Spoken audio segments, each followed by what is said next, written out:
हाय, मेरा नाम गौतम गंभीर है। मैं जानना चाहता हूँ कि राष्ट्रगान को लेकर इस तरह की बहस क्यों हुई कि लोगों ने कहा कि ये हमारी इच्छा, हमारा अधिकार है कि हमें राष्ट्रगान के लिए खड़ा होना है या नहीं। मैं खुद ये मानता हूँ कि इस देश ने आपको इतना कुछ दिया है कि 52 सेकंड के लिए खड़े होने पर कोई बहस नहीं होनी चाहिए। मैं पूरी तरह मानता हूँ कि लोगों को राष्ट्रगान के लिए खड़ा होना चाहिए, क्योंकि आप अपने देश के लिए कम से कम इतना कर सकते हैं कि अपने राष्ट्रगान का सम्मान करें।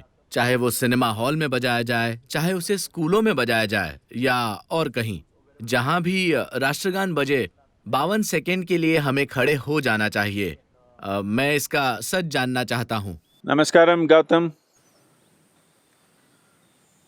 क्या ये बिल्कुल मूर्खतापूर्ण नहीं है कि दुर्भाग्य से आज हमारे देश में आपको ऐसा सवाल भी पूछने की जरूरत पड़ रही है? We must understand this. What is a nation? हमें ये समझना चाहिए कि एक देश क्या होता है। देश कोई भगवान की दी हुई चीज नहीं है। ये एक धारणा है जिस पर हम सभी सहमत हुए हैं। अपने संविधान के रूप में देश का निर्माण होता है और उसके प्रतीक झंडे राष्ट्रगान के रूप में हमें मिलते हैं। तो सवाल ये है कि अगर हम एक देश के रूप में काम करना चाहते हैं, अगर हम एक देश के रूप में रहना चाहते हैं, अगर हम एक देश के रूप में तरक्की करना चाहते हैं, अगर आप एक देश के रूप में सबसे आगे होना चाहते हैं, तो क्या देश को लेकर गौरव और देश प्रेम की भावना रखना महत्वपूर्ण है? मैं ऐसा व्यक्ति नहीं हूं जो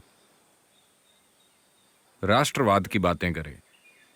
नहीं, मैं मानवता के पक्ष में हूं। मैं मानव अस्तित्व की सर्वव्यापकता के पक्ष में हूं। मगर फिलहाल लोगों के जिस सबसे बड़े समूह या आबादी के जिस सबसे बड़े हिस्से को आप संबोधित कर सकते हैं, वो एक देश है। भारत 1.3 अरब लोगों का देश है। ये अपने आप में एक दुनिया है। अगर हम राष्ट्रवाद की एक मजबूत भावना नहीं बना पाए तो हम फल फूल नहीं सकते, दुनिया की खुशहाली में योगदान नहीं कर सकते, हमारी कोई अहमियत नहीं हो सकती।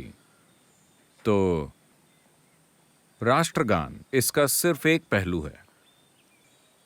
मुझे खड़ा होना चाहिए या नहीं? अगर आपके पैर नहीं हैं तो आपको खड़े होने की जरूरत नहीं है।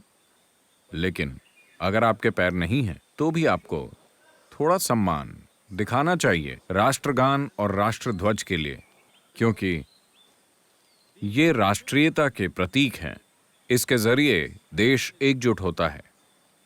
अगर आप गर्व के साथ अपना राष्ट्रगान नहीं गा सकते तो राष्ट्रीयता का प्रश्न ही कहां उठता है?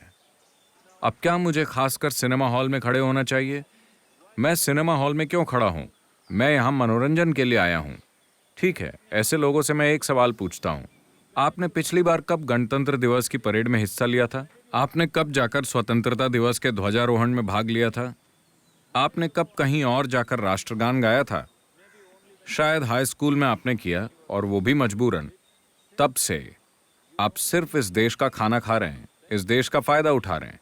आप इस देश में कोई योगदान नहीं करना चाहते। आपको समझना चाहिए कि भारतीय सेना में 10 लाख के करीब सैनिक हैं। साथ ही सुरक्षा बलों की दूसरी शाखाएं जैसे नौसेना और वायुसेना भी हैं।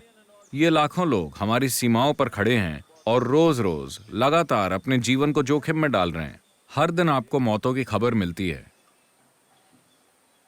उन्हें बता दीजिए कि हमें इस देश की कोई परवाह नहीं है, ताकि वो भी घर जाकर अपनी जिंदगी जी सकें। वो अपने जीवन की कीमत पर इस देश की सुरक्षा के लिए वहां क्यों खड़े हैं? अगर आपको इस देश की कोई परवाह नहीं है, ये महत्वपूर्ण है कि राष्ट्रीयता की भावना मजबूत की जाए इस देश के हर युवा और हर नागरिक के दिलो दिमाग में। दुर्भाग्य से आजादी के बाद हम ये करने में असफल रहे।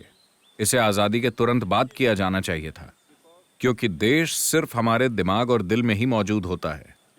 इस प्रक्रिया को आजादी के बाद प्रभावी तरीके से नहीं किया गया। जिस समय देश को लेकर जबरदस्त भावना और जोश था, उसी समय इसे किया जाना चाहिए था। अफसोस कि हमने ऐसा नहीं किया। बहुत सारे लोगों ने अपनी पहचान जोड़ ली है अपने धर्म से, अपनी जाति से, अपने वर्ग से, अपने लिंग से, अपने क्लब से और बाकी चीजों से। और उससे भी बढ़कर एक व्यक्ति के रूप में खुद अपने आप से। क्या हमें देश के लिए खड़े होना चाहिए? 100%। तो क्या राष्ट्रगान देश के लिए खड़े होने का एक हिस्सा है? हाँ। 52 सेकंड, क्या इसे लेकर कोई बहस है?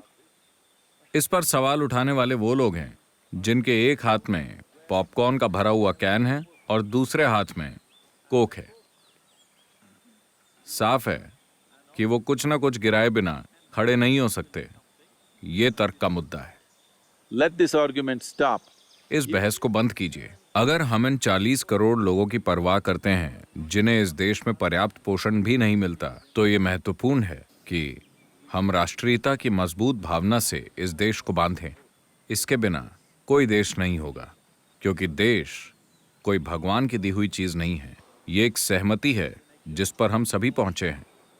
जब हम कहते हैं कि हम इस देश के हैं, तो हम सहमत होते हैं कि हम कुछ खास चीजों की कद्र और इज्जत करेंगे और उनके लिए खड़े होंगे।